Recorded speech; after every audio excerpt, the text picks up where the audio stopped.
always a key to one's heart. And today we're going to unlock that with West Michigan author Stacey Szczepanski. Welcome to Studio 10. Stacey, how are you? I'm doing well. Thanks for having me today. Thank you for joining us today. Now, you are the author of this incredible novel, Unlocking Love.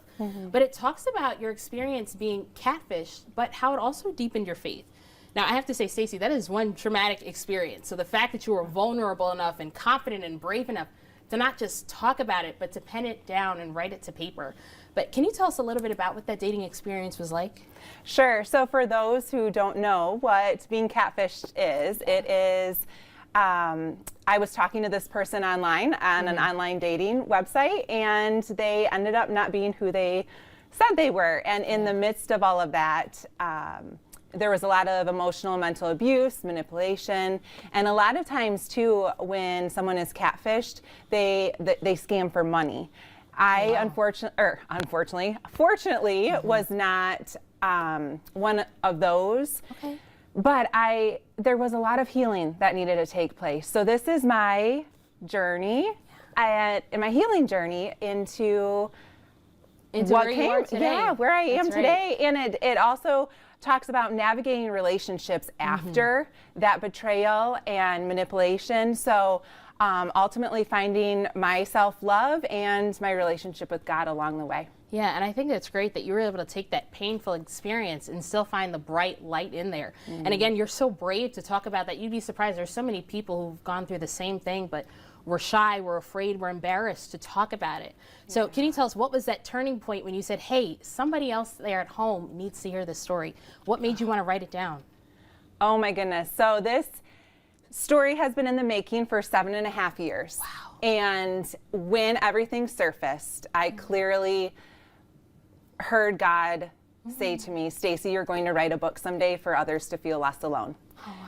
So it's always been a part of me, and through my stubbornness sometimes, I started writing it 3.5 years ago, and I wanted people to know that they are not alone. There was a lot of shame that happened during that time, and a lot of healing needed to take place, and healing takes time. Yeah, it does. It's not an overnight process. And I love that when God spoke to you, you listened, because clearly there are many people who have read your book. I saw some of your reviews, and a teacher had said that something really powerful, that through manipulation and self-doubt, it can turn into a beautiful journey of healing and hope. How does it feel when you talk to other people who have read your book and they said, hey, Stacey, you're part of my healing journey? How does that feel?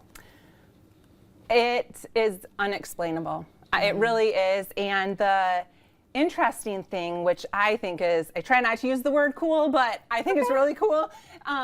You don't need to be catfished to read this story. And what I go through is to see how people connect. My values are connection and relationship, and people are connecting in all different ways, and that has been the gift. Yeah, and like you said, you don't need to be catfished, because your book touches upon so many themes, like not settling for love and navigating uncertain seasons in our life. But would you say that these are themes that we can apply to every day? Absolutely. I mean, there are so many times throughout the day, and I was just talking to Regina of just how the comparison game is so strong.